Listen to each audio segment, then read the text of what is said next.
আসসালামু আলাইকুম। কেমন আছো প্রিয় শিক্ষার্থীরা? আশা করি ভালো আছো, সুস্থ আছো, নিজ নিজ বাসায় আছো, সকল প্রকার স্বাস্থ্যবিধি মেনে চলে নিরাপদে আছো। আমিও আল্লাহর রহমতে আলহামদুলিল্লাহ ভালো আছি। আজ আমি ব্যবস্থাপনার সম্মান ২য় বর্ষের ব্যবসায় ও বাণিজ্যিক আইন যা হিসাব বিজ্ঞান সম্মান ৩য় বর্ষের ছাত্রছাত্রীদের জন্য প্রযোজ্য। এছাড়া এই বিষয়টি ডিগ্রি বিবিএ পাস ২য় বর্ষ ছাত্রছাত্রীদের জন্য প্রযোজ্য ব্যবসায় আইনগত পরিবেশ বা ব্যবসায় ও বাণিজ্যিক আইন নিয়ে আজকের অনলাইন ক্লাস শুরু করছি।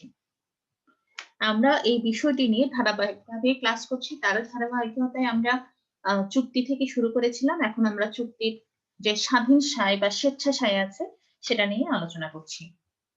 স্বাধীন সায় বা স্বেচ্ছাসায়ের আ আলোচিত অংশের মধ্যে একটা গুরুত্বপূর্ণ অংশ হচ্ছে ভুল। সেই ভুলই হচ্ছে আমাদের এখনকার আলোচ্য বিষয়।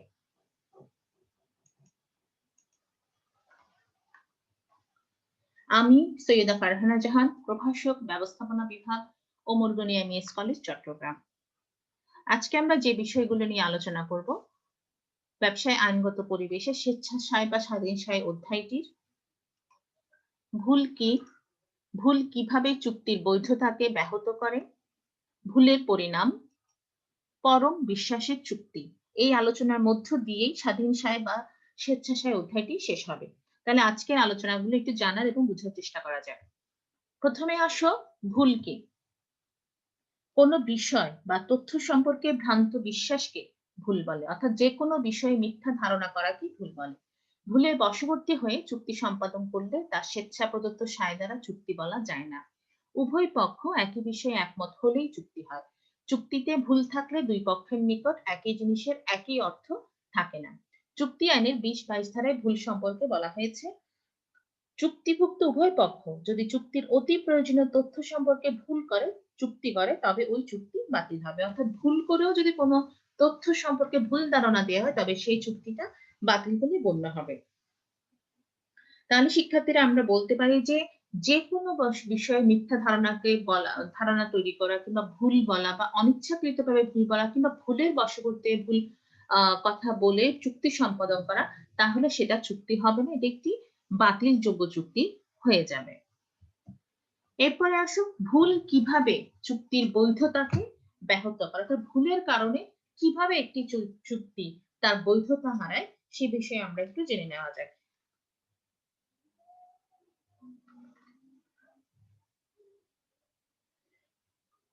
কিছু, কিছু বিষয় আছে যে সকল বিষয় সম্পর্কিত ভুল করলে তাহলে সেগুলোকে আর চুক্তি বলে ধরে নেওয়া যায় না। মানে সেগুলো থাকলে আর সেটাকে ভুল কিংবা আম ভুল ধরে নিয়ে চুক্তিটাকে বৈধ করা যায় না। তারই কিছু বিষয় হচ্ছে ১ম টা হচ্ছে আইন সম্পর্কিত ভুল। অর্থাৎ যখন যে দেশে আমরা থাকবো কিংবা যে এলাকায় যে অঞ্চলে থাকবো, যে কাজটি করব সে কাজ সম্পর্কিত, সেই দেশ সম্পর্কিত, সেই রাষ্ট্র সম্পর্কিত আইনটা আমাদের জানা থাকতে হবে। এই সম্পর্কিত ভুল কোন প্রকার ভাবেই গ্রহণযোগ্য নয়। চুক্তি আইনের ২১ ধারা অনুযায়ী বাংলাদেশে বলবৎযোগ্য আইন সম্পর্কে ভুল ধারণার ফলে কোন চুক্তি সম্পাদিত হলে তা বাতিলযোগ্য বলে গণ্য হয়। পৃথিবীর সকল দেশে এই নিয়ম প্রযোজ্য। ল্যাটিন প্রবাদে এই নিয়মের সদৃশ্য বলে। প্রবাদ আছে আইন সম্পর্কে অজ্ঞতা ক্ষমাযোগ্য না। তুমি তোমার দেশে আছো কিন্তু দেশের সম্পর্কে আইন জানো না, এটা কখনোই ক্ষমাযোগ্য নয়। কিংবা তুমি যদি বিদেশে যাও সেই দেশে যেকোনো কাজ করার সময় সেই দেশের আইন সম্পর্কে অবশ্যই একটি ধারণা থাকতে হবে। এই আইন সম্পর্কিত ভুল অবশ্যই চুক্তির বৈধতাকে ব্যাহত করে। উভয় পক্ষের ভুল। যখন কোনো বিষয় সম্পর্কে উভয় পক্ষই ভুল করে থাকে, তাহলে সেটা চুক্তির বৈধতাকে ব্যাহত করে। অর্থাৎ এক পক্ষের ভুল হলে এটা মেনে নেওয়া যায়। যদি উভয় পক্ষ একই ভুল করে থাকে তাহলে ধরে নেয়া হয় কোন একটি অন্যায় কাজ নিয়েই তারা চুক্তি করছে যা উভয় পক্ষের ভুল হলে চুক্তির বৈধতাকে ব্যাহত করে। ব্যক্তির পরিচয় সম্পর্কিত। যার সঙ্গে চুক্তিবদ্ধ সম্পর্কের মধ্যে যাচ্ছে তার পরিচয় সম্পর্কে ভুল তথ্য দেওয়া হলে তা চুক্তির বৈধতাকে ব্যাহত করে। জিনিসের অস্তিত্ব সম্পর্কে ভুল। যে পণ্য সম্পর্কে, যে বিষয় সম্পর্কে চুক্তি করা হচ্ছে সেই জিনিসের অস্তিত্ব যদি প্রমাণ করা না যায়, সেই জিনিসটা যদি দেখানো না যায়, তাহলে সে সম্পর্কে ভুল ধারণা দিলে চুক্তি ব্যাহত হয়। জিনিসের পরিচয় সম্পর্কে ভুল। যে জিনিসটি নিয়ে, যে পণ্য বা জিনিস নিয়ে চুক্তিবদ্ধ সম্পর্ক তৈরি হচ্ছে, সেটার উপস্থাপনটা, সেটার গ্রহণযোগ্যতা যদি ভুল সম্পর্কে যদি ভুল তথ্য দেওয়া হয়, তবে তা চুক্তির বৈধতাকে ব্যাহত করে। চুক্তির প্রকৃতি বা বিষয়বস্তু সম্পর্কে ভুল। চুক্তি করতে যাচ্ছি অথচ আমি চুক্তির বিষয়বস্তু জানি না, এই ধরনের কোনো ধারণা থেকে যদি চুক্তি করা হয়, এটা আমি ভুল করে জানি না, তাহলে সেটা অবশ্যই চুক্তির বৈধতাকে ব্যাহত করে। চুক্তি পালনের সম্ভাব্যতা সম্পর্কে, অর্থাৎ চুক্তিটা আমি পালন করতে পারবো কিনা এই সম্পর্কে আমি এখন বলেছি পারবো, পরে আমি সেটা অস্বীকার করছি, তাহলে এই ভুলটা চুক্তি পালনটাকে ব্যাহত করে। বিবিধ ভুল, এছাড়া আরো বিভিন্ন রকম লেখাজনিত কারণে কিংবা মৌখিক কোনো কথার কারণেও ভুল হতে পারে। এখন এই ভুলগুলো আমাদেরকে কেন জানতে হবে? এই আইনগুলো আমাদেরকে কেন জানতে হবে? তোমরা সম্মান ২য় বর্ষে আছো, তৃতীয় বর্ষে আছো, ডিগ্রি পাসে আছো। তোমাদেরকে এই আইনগুলো এজন্যই শিখানো হচ্ছে, জানানো হচ্ছে, বোঝানো হচ্ছে, যাতে তুমি কোন কাজ করার সময় এই জিনিসটা তোমার মাথায় থাকে। কারণ এই ধরনের অজ্ঞতা কিংবা অজানা, যেটাকে ভুল বলা হচ্ছে, সেটা কখনোই ক্ষমাযোগ্য নয়। তা অবশ্যই চুক্তির বৈধতাকে ব্যাহত করে। এখন আমার বিশ্বাস, যখন তোমরা কোন কাজ করতে যাবা, কারো সাথে চুক্তিবদ্ধ সম্পর্কের ভিতরে যাবা, কোন পণ্য সম্পর্কে ব্যবসা করার জন্য কোন প্রকার চুক্তিতে যাওয়া, তখন এই কথাগুলো তোমাদের মনে পড়বে এবং সেই জিনিসটা সম্পর্কে ধারণা নিয়ে পরিপূর্ণভাবে জ্ঞান অর্জন করে তুমি সেই কাজটা করবা। কেননা এই যেকোনো প্রকার ভুল আমার চুক্তির বৈধতাকে ব্যাহত করে। এরপরে আসো ভুলের পরিণাম, অর্থাৎ ভুলের কারণে কি কি হতে পারে। ভুলের বশবর্তী কোনো চুক্তি সম্পাদন করলে যে সে চুক্তি অবশ্যই বাতিল বলে গণ্য হয়। তবে কিছু কিছু চুক্তি বাতিল না হয়ে বৈধ হতে পারে। এক্ষেত্রে কোনো এক পক্ষ সমঝোতার কারণে কিংবা কোনো এক পক্ষ খুব বেশি ঝামেলা যদি যেতে না চায় কিংবা কোনো এক পক্ষ সেটা মেনে নিয়ে চুক্তিটাকে অনেক সময় বৈধ বা গ্রহণযোগ্য করে নেয়। চুক্তির অপরিহার্য তথ্য সম্পর্কে উভয় পক্ষের ভুল হলে চুক্তি বাতিল হবে। আমরা একটু আগে বলেছিলাম যে আম যদি উভয় পক্ষে ভুল হয় তবে সেখানে অবশ্যই চুক্তির বৈধতাকে ব্যাহত করে। এক্ষেত্রে সেটা বলা হচ্ছে উভয় পক্ষের ভুল হলে চুক্তি বাতিল হবে। তাহলে উভয় পক্ষে কি কি ভুল হতে পারে?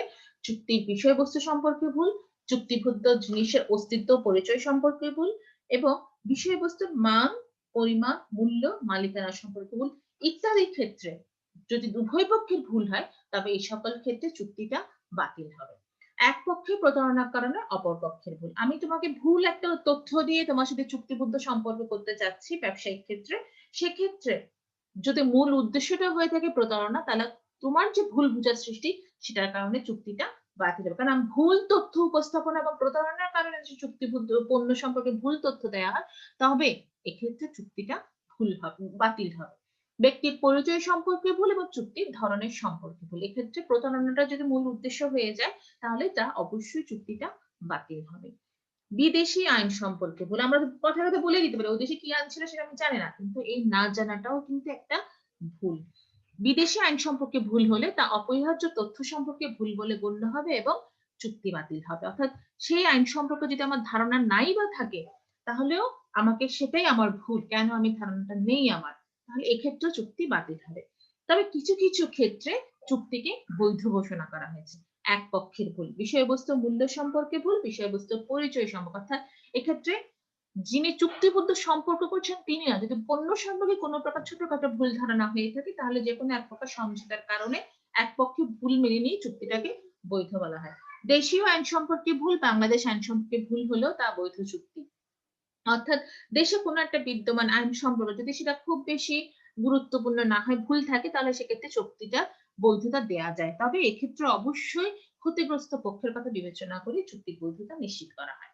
স্বার্থ বা সুবিধা ফেরত প্রদান। যে সকল ক্ষেত্রে ভুলের কারণে চুক্তি বাতিল হয় সেসব ক্ষেত্রে চুক্তি দ্বারা কোনো স্বার্থ বা সুবিধা প্রাপ্ত হলে ৬৫ ধারা মতে স্বার্থ প্রদান করে পক্ষ তা ফেরত দেবে। অর্থাৎ ক্ষতিগ্রস্ত পক্ষ অবশ্যই সেটা ফেরত পাবে এবং ক্ষতিগ্রস্ত পক্ষের কথা চিন্তা করে উপরে দুটি ক্ষেত্রে অর্থাৎ এক পক্ষের ভুল ও দেশীয় আইন সম্পর্কে ভুল, এ সময় অনেক সময় চুক্তিগুলোকে বৈধতা দেয়া হয়। অর্থাৎ এক কথাই বলা যাচ্ছে যে ভুলের কারণে চুক্তি অবশ্যই বাতিল হয়, বাতিলযোগ্য হয়। তবে ক্ষতিগ্রস্ত পক্ষ চাইলেই সেই চুক্তিটাকে বাতিল করা থেকে বৈধ করতে পারে এবং গ্রহণযোগ্য করে নিতে পারে। পরম বিশ্বাসের চুক্তি, এই অধ্যায়ের সর্বশেষ আলোচ্য বিষয় হচ্ছে পরম বিশ্বাসের চুক্তি। যে সকল চুক্তির ক্ষেত্রে চুক্তির বিভিন্ন পক্ষ সমস্ত আবশ্যকীয় তথ্য প্রকাশে আইনগতভাবে বাধ্য থাকে সে সকল চুক্তিকে পরম বিশ্বাসের চুক্তি বলা হয়। এখানে ধরেই নেওয়া যে উনি আমাকে কোনো ভুল তথ্য দিবেন না, সে আইনগতভাবে সকল তথ্য প্রকাশে বাধ্য, এই ধরনের চুক্তিকে বলা হচ্ছে পরম বিশ্বাসের চুক্তি।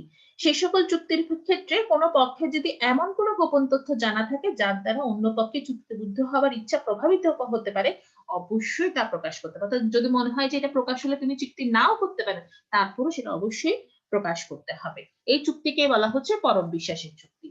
কিছু কিছু ক্ষেত্রে এই যে পরম বিষয় চুক্তি বলা হয়, যেমন বীমা চুক্তি। বীমা চুক্তির ক্ষেত্রে বীমা গ্রহীতাকে অবশ্যই বীমাকারীর কাছে বীমা গ্রহণের ঝুঁকি সম্পর্কিত সকল তথ্য প্রকাশ করতে হবে, নতুবা চুক্তি পরিহার করা যাবে।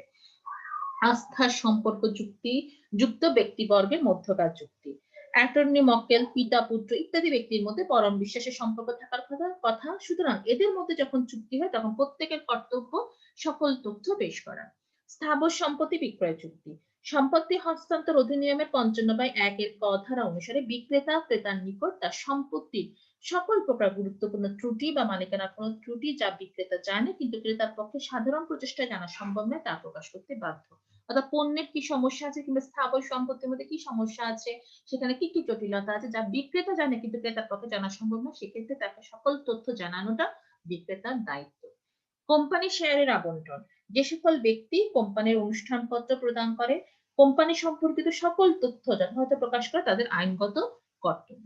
পারিবারিক বন্দোবস্ত। পারস্পরিক বোঝাপড়ার মধ্য দিয়ে পারিবারিক বিবাদের নিষ্পত্তি হলে সংশ্লিষ্ট সকল পক্ষকেই পারিবারিক সম্পত্তির মূল্য সংক্রান্ত সমস্ত তথ্য প্রকাশ করতে হবে। অর্থাৎ এই সকল ক্ষেত্রে অর্থাৎ বীমা চুক্তি, আস্থা সম্পর্কযুক্ত ব্যক্তিবর্গের মধ্যকার চুক্তি, স্থাবর সম্পত্তি বিক্রয় চুক্তি এবং কোম্পানির শেয়ারের আবন্টন, পারিবারিক বন্দোবস্ত, এই সকল চুক্তিগুলোর ক্ষেত্রে উভয় পক্ষই আশা করে তাদের কাছে সকল প্রকার তথ্য পেশ করা হবে এবং সেই অবশ্যই তা সত্য এবং গ্রহণযোগ্য ভাবে পেশ করা হবে।